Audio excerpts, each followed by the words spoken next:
Hola, el día de hoy vamos a hablar acerca de la diferencia que hay entre la democracia, que es la forma de gobierno que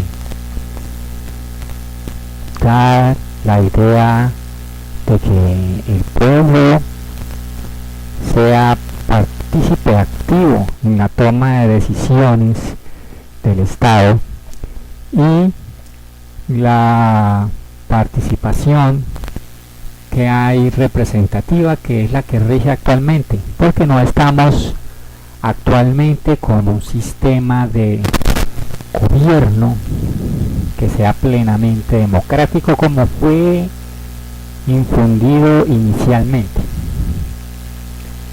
Aquí podemos observar un mapa en el cual nos muestra que todos, en su gran mayoría de países del mundo, dicen ser democráticos. Incluso países que nosotros conocemos que no lo son, ellos se dicen ser democráticos, como por ejemplo Cuba. En Cuba hay elecciones, pero existe un solo partido y un único candidato. Así que es algo que nos deja pensar que si hay un solo candidato y un solo partido, en realidad ¿son ellos democráticos? Bueno, entonces empecemos a analizar. Aquí vemos una serie de plegables que nos muestran distintas perspectivas, las cuales vamos a analizar en el presente video.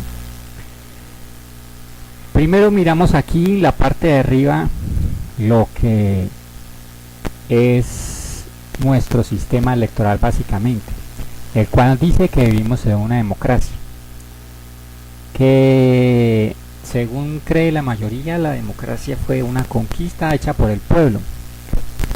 Pues en principio sí tienen razón, pero también no tienen razón, porque ciertas facciones del pueblo, debido a las marchas sociales, a luchas sociales como el voto a la mujer, el voto a las personas de raza negra y a muchas otras razas que antiguamente no tenían derecho a votar, sí lo han ganado por conquistas, pero como tal la elección no nace por causa de que el pueblo lo haya decidido, sino como una manera más de facilitar la vida de los monarcas, porque en vez de hablar con todo el mundo habla con unos representantes. Los políticos son gente preparada. Tampoco es algo totalmente cierto, porque si bien muchos de ellos son personas muy preparadas, son estadistas muy respetados, también no es necesariamente el más preparado es el que se lanza para ser político. Muchas veces es una persona que tiene unos recursos económicos un poco elevados, y con esos recursos ha quedado elegido, porque no necesariamente usted tiene que ser muy sabio o muy hábil en algo para poder ser elegido en nuestra sociedad moderna. El poder está en los ciudadanos. En parte se cree que es así, pero la realidad es que hay intereses detrás de las personas que muchas veces van a ser elegidos y los que ganan, y esos intereses son los que de una manera u otra dictan el plan de gobierno.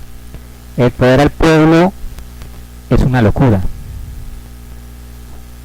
porque ellos creen que si no existiese como tal poder emanado del pueblo, el pueblo gobernándose a sí mismo sería una anarquía, porque habiendo muchas voces y no una sola voz que dirija a todas, lograríamos que esta sociedad no tuviese un rumbo fijo. Pues eso es lo que creemos normalmente. El siguiente es el programa electoral, es muy importante. Muchos candidatos prometen esta vida y la otra en sus programas electorales, pero cuando uno se va a profundizar acerca de ¿Qué tan viable es elaborar o desarrollar dichos programas? Nos vemos abogados a ver que los presupuestos del territorio al cual van a ser elegidos no tienen suficientes recursos para hacer esto, o la mayoría de recursos ya están comprometidos para muchos periodos más y no es viable, o para poder hacer eso tiene que endeudar de una manera descomunal al territorio al cual se va a abogar como gobernador. Entonces los programas electorales, la mayoría de las personas creen que son importantes. Pues confiamos de los políticos, sí, porque generalmente hay un dicho que dice que todos los hombres son iguales, todas las mujeres son iguales, y hay otro que dice que todos los políticos son iguales. La verdad, ni todos los hombres son iguales, ni todas las mujeres son iguales, ni todos los políticos son iguales. Quizás haya una parte que efectivamente suba a sus cargos con el propósito y el objetivo de influenciar y gobernar a favor de cierto sector de la población que lo ayuda a subir, mas no quiere decir que todo lo haya. Y el último, que la democracia viene de Atenas, que efectivamente es así. Ahora vamos a ver qué es lo que vivimos actualmente. Esto en base a lo que es la democracia, ¿no? Actualmente vivimos en gobiernos representativos. ¿Qué quiere decir con gobiernos representativos? Que no cualquier persona se puede elegir para un cargo como presidente de la república, gobernador, alcalde. Para poderlo hacer tiene que pasar una serie de requisitos. Aparte, para ser elegido en cualquier cargo electoral tiene que pagar por ciertas certificaciones y ciertas cosas que no cualquier persona tiene para hacerlos. Por lo cual, aunque en teoría cualquier persona se puede lanzar, en la práctica le es muy difícil. Necesitan aprobación de partidos políticos, aprobación de firmas y muchas otras cosas. Así que la elección no es como tal la conquista del pueblo, sino la elección la mantiene una élite. En este país vemos que gran parte de los presidentes, de los gobernadores y de los alcaldes en nuestras comunidades son básicamente de ciertas familias, y el gobierno muy rara vez sale de esas familias. En teoría nosotros nos hacemos llamar democracia, pero en la práctica, debido a que los partidos políticos y a que gran parte de nosotros, sin tener más elección, votamos por pocos candidatos que tienen más posibilidad de apoyar a un grupo reducido de personas, y entonces en la práctica sería más parecido a una aristocracia. Aquí en el ámbito de que los políticos son las personas más preparadas, la realidad es que no son las personas más preparadas las que se lanzan como candidatos a políticos. Generalmente son personas que, aunque tienen cierto nivel de conocimiento, no son las más idóneas para ejercer un cargo público. Muchas de ellas ni siquiera tienen un pregrado o experiencia en áreas administrativas, o conocen acerca del mundo el cual los rodea, y se les pregunta acerca de muchas cosas en el plano nacional o internacional y desconocen el problema y también desconocen las posibles soluciones.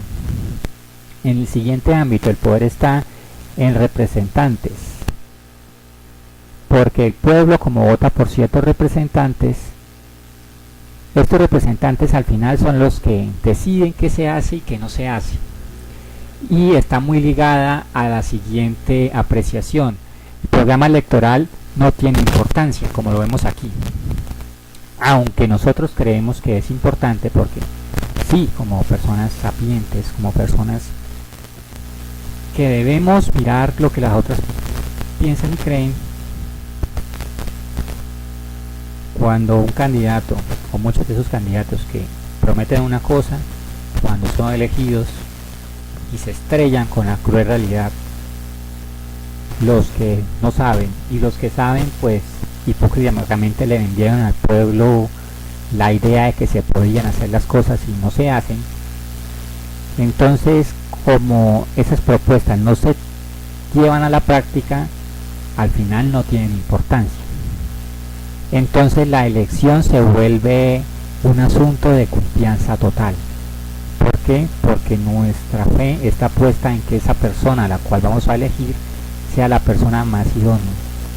Y es por eso que se diferencia la forma de gobierno representativo, que es la que actualmente vivimos, a la que se basa en la democracia, en el cual en el sistema democrático existe una asamblea popular.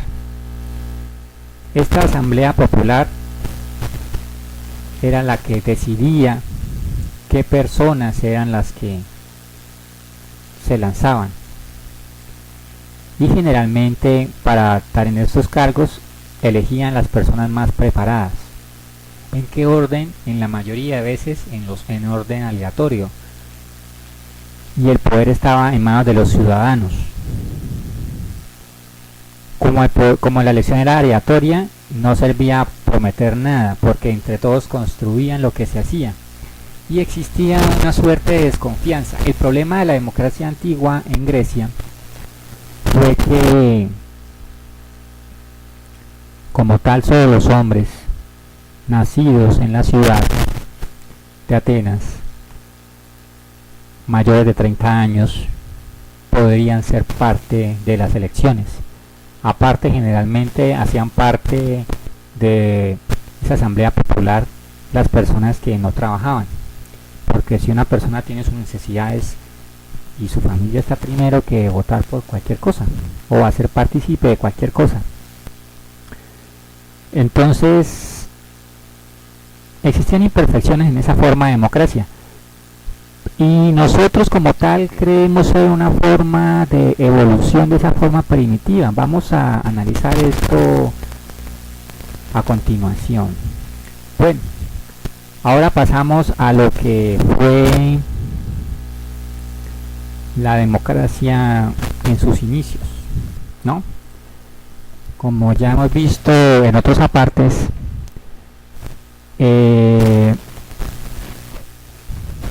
la forma más antigua de gobierno de las grandes ciudades fue la monarquía, en la cual el rey tomaba sus decisiones, tomaba las decisiones de qué hacer y qué no hacer. Con el pasar del tiempo, el rey tuvo problemas para tomar decisiones solo, entonces fue necesaria la elección del parlamento, y entonces los parlamentarios eran elegidos. Y entonces aquí estamos en una pequeña imagen de cómo el rey le decía al parlamento, que le preguntaba acerca de ciertas cosas, el parlamento le daba la respuesta al rey, pero la palabra final la tenía el rey. Y los elegidos, que eran generalmente representantes de el clero, representantes de la nobleza y representantes del pueblo, eran los que le decían o sugerían al rey acerca de ciertas cosas, y el pueblo, en realidad, la base del pueblo, no tenía poder de elección. Entonces empezó algo que se llama, lo que actualmente existe, que es república de gobierno representativo. Y todo inició, como lo habíamos dicho anteriormente, en Francia. En Francia, cada sector de la población tenía sus representantes, y estos hablaban ante el rey. Y estos representantes tomaban las leyes, como actualmente existe nuestro sistema de gobierno. Tenemos dos ramas principales, que son la rama legislativa y la rama ejecutiva. En la rama ejecutiva se encuentra el presidente de la República, y en la rama legislativa los senadores y representantes a la Cámara. Cada representante de la Cámara y cada senador se reúnen en el Parlamento de nosotros, que es el Congreso de la República, que está dividido en el Senado y la Cámara de Representantes, y en cada uno de ellos analizan ciertas propuestas y las llevan a ley. Y estas propuestas tienen que ser al final avaladas o firmadas por el presidente para que sean válidas. si no son firmadas y avaladas por el presidente, tienen que volver a ser analizadas por el Parlamento. Y si el presidente no quiere avalarlas, tiene que ir hasta la Corte Constitucional para que las avale. Así que también tiene sus trabas nuestro sistema democrático actualmente. Con el pasar del tiempo, esta organización se fue definiendo por una serie de partidos políticos, el cual se definían en ciertas ideas. Cada partido vende ciertas ideas. Pero ¿qué pasa? Con el pasar del tiempo, las personas se fueron alejando de dichos partidos. Es más, se dice que cerca del 90% de la población no es afín a ningún partido político. Entonces cada partido tiene sí ciertas personas que se han casado con sus ideas, pero la gran mayoría no. Entonces, ¿qué pasa? Cuando las personas empiezan a mirar procesos electorales, lo que empieza a ver es un proceso de polarización en el cual los partidos políticos siempre hablan mal del partido político contrario y dice que el que no sea el uno o el otro bando terminan simplemente destruyéndose a sí mismos porque creen que no hay nada más aparte de esas dos ideas. Y esto es una forma que existe actualmente en el mundo. La forma más fácil de elegir a alguien es hablando de las cosas malas que tiene el otro partido. Esto ha llevado a una división irracional a nivel mundial. Y esta división irracional ha hecho que muchas personas estén incluso dispuestas a hacer daño a otros simplemente por pensar distinto, por ser de una ideología distinta, por tener conceptos distintos acerca de muchas cosas. En esta imagen vemos cómo es la estructura básica de un partido político, en el cual una persona del común, que es esta personita de aquí, puede ser al final la persona que vaya a ser elegida para una representación, pero para ello existe una escala burocrática. ¿Por qué? Porque hay personas que dependen de esa persona que es elegida, porque existen unos puestos públicos, porque existen unos intereses detrás que son los que al final dan los dineros para que las campañas surjan, porque son los que al final financian todo, porque son los que al final influyen para que tomen las decisiones. Entonces los partidos políticos no se basan en los intereses de una persona, sino en un grupo de personas. Por eso es importante analizar mucho las ideas y lo que se hace. También, en la elección de los partidos políticos, cuando un partido político gana más peso en el otro, en el Parlamento, o en las distintas fuentes de poder en nuestro país, como lo son el Congreso, la Cámara de Representantes, la Asamblea de Diputados o los consejos municipales, entre más participación de electores tenga, más medición va a tener en el poder. Entonces las ideas de ese partido político van a ser unas ideas las cuales se van a tomar en cuenta, y aquellos partidos o aquellas personas que no tuvieron los suficientes votos o quizá no tuvieron los recursos para darse a conocer tanto, entonces no van a ser tan tenidos en cuenta. Esto por un lado. Entonces empieza uno de los primeros problemas que tiene la democracia como tal, que es la opresión de las minorías, que es que la idea de las minorías no se tenga en cuenta, porque originalmente la democracia se hizo fue para realizar consensos, para escuchar a todas las partes, pero en nuestros sistemas políticos actuales, nuestros sistemas representativos, como existen ciertas mayorías que se dan desde antes de las elecciones, y si ciertos partidos obtienen dichas mayorías, generalmente dichos partidos que ganan no escuchan o no tienen tanto en cuenta a los partidos perdedores, sino simplemente oponen o toman su punto de vista o lo que esa persona opina que es lo más concreto, lo más sensato para hacer como una verdad absoluta sobre las demás verdades que los demás tienen por decir. Entonces ahí vemos cómo la sociedad se divide, y esa división muchas veces se genera conflictos, y esos son muchos de esos conflictos que se han generado hoy en día, que muchas personas ven que como no hay posibilidad de que sean escuchados a través de formas legítimas, son necesarios entonces tomar las armas, son necesarios entonces usar el uso de la delincuencia, es necesario entonces subyugar a otras personas, y esto ha llevado a problemas hasta lo que hoy conocemos, que ya prácticamente en ciertos lugares del país y del mundo uno no puede hablar ni expresar ciertas cosas porque simplemente no son importantes o simplemente lo llevará a uno a morir. Entonces empezamos a ver qué es lo que existía en la democracia original. Existía una igualdad política y las decisiones se tomaban a través de la asamblea ciudadana. En esta asamblea ciudadana los hombres mayores de 30 años, nacidos en la ciudad, se reunían para mirar y tomar decisiones. Y entonces estas personas, en vez de hacer lo que nosotros hacíamos, que es una pirámide de abajo hacia arriba, en la cual las personas que están arriba eran las más importantes, aquí la asamblea es la que era más importante. Y entonces, ¿qué hacían ellos? Ellos lo que hacían es, de todo este número de personas, elegían a ciertas personas. De esas personas miraban cuáles eran aptas porque no tuvieran problemas sociales, no tuvieran problemas personales, etcétera, y elegían al azar a una serie de personas. Estas personas les daban unos cargos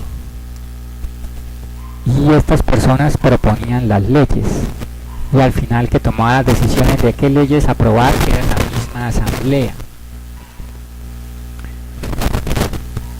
Esto por un lado era bueno para esa época. ¿Por qué? Porque las ciudades no eran tan grandes, digamos que era mucho más fácil reunir a ciertas personas porque en una plaza pública podían caber 20.000, 50.000 personas. Visto desde el punto de vista actualmente, es muy importante ver que aquí antes era más importante el pueblo y era menos importante las personas que hacían parte de las personas que tenían los cargos, que tenían las influencias, que al final el pueblo era lo importante. Pero ¿qué pasaba? Lo que sucedía era básicamente que cuando la ciudad iba siendo más grande, más personas querían participar, y entonces se vuelve inviable porque se necesitaría de una descomunal estructura para que por lo menos en nuestro país de cerca de 50 millones de habitantes todos nosotros nos pudiésemos reunir para aprobar o desaprobar algo acerca de la nación. Pero esta idea como tal es muy buena vista desde cierto punto de vista. Por lo menos en nuestra sociedad actual existen herramientas ofimáticas, herramientas tecnológicas que, bueno, en las ciudades son más fácilmente adquiribles o conocidas, y en el campo no, pero en el tiempo va a ser conocidas en todos lados. Va a haber una cobertura, digamos, medianamente buena en las cabeceras rurales, por lo menos, o en ciertas partes del campo, porque la cobertura de internet y de televisión va a ir aumentando. Entonces esto permitirá que de una manera o de otra sea posible que preguntar a las personas acerca de qué más cambiable o cómo le parece que se haga o no se haga acerca de ciertos proyectos de ley o de ciertas tomas de decisiones. Por un lado, esto sería algo más cercano a la democracia original, que es esta de aquí abajo, que la democracia, los representantes como tal no eran los que tomaban al final las decisiones, sino era el mismo pueblo. era el poder del pueblo, de las personas pobres sobre las ricas, porque en la mayoría de las sociedades siempre hay tendencias a que la mayoría de la población sea personas de escasos recursos, porque el poder y la riqueza generalmente se concentran en las manos de las personas que tienen las mejores habilidades para realizar negocios, y todo el mundo no tiene dichas habilidades. Entonces generalmente las personas que no tenían tantos recursos, pero que no tenían tanto poder de voto, tenían que aceptar lo que las mayorías dijeran. Y entonces en la democracia el poder estaba en manos de los que no tenían. Pero ahora en nuestros sistemas representativos tenemos ese problema, que nosotros de una manera o de otra estamos siendo manipulados e influenciados por las personas que tienen el poder o quieren tenerlo. ¿Cómo nos manipulan y cómo nos influencian? Bueno, existen otras técnicas que han ayudado a que esto suceda, como el marketing, como la psicología política, como la sociología, las cuales le han enseñado a los políticos a venderse mejor, a mostrarse de una manera más apta y más adecuada, lo cual ha generado ciertos patrones que han hecho que las personas miren más a los candidatos por asuntos emocionales que por asuntos lógicos, por asuntos electorales. Entonces las personas votan simplemente porque la persona le cae bien, porque tiene el rostro mejor agraciado, porque habla bonito, y muchas veces ni siquiera se sientan a mirar qué hay detrás de esa persona o de las ideas de esa persona. Y entonces nosotros vemos entonces que lo que hoy conocemos como democracia no es en sí democracia, es un gobierno representativo que en ciertas cosas es similar a lo que originalmente era la democracia. ¿Y qué nos prepara el futuro? El futuro, pues en este mundo y en este país tan polarizado, en el cual simplemente el hecho de pensar distinto ya lo lleva a uno a tener en riesgo su vida, nos lleva a pensar que debemos, como sociedad, pensar una nueva forma de representarnos. Pero particularmente aquí en Colombia nos va a ser muy complejo. ¿Por qué? Porque detrás de esas formas de gobierno hay una serie de intereses, hay una serie de familias que no quieren soltar ese poder, hay una serie de personas que ha sido beneficiada porque ese poder lo tengan. Entonces las únicas posibilidades es reformando las leyes de fuego, reformando la constitución, reformando las leyes, reformando la forma de gobierno, dándole más poder a las personas para votar, siendo más restrictivas las propagandas electorales, poniendo mayores sanciones a los que infrinjan los delitos electorales, incluso realizando auditorías de carácter externo, incluso externo al país, para que analizar si efectivamente lo que se hace se haga de forma consciente, porque como tal nosotros como sociedad estamos, si continuamos así en esta polarización, dividiéndonos, estamos llenándonos de odios con personas que simplemente opinan distinto. Y si Dios mismo no nos obliga, porque Dios no obliga a nadie a creer en Él. Si Dios mismo, con todo su poder, con toda la autoridad que Él tiene, en la Biblia expresa en el Deuteronomio capítulo 28 que Él pone delante de nosotros la bendición y la maldición, que somos al final nosotros los que elegimos qué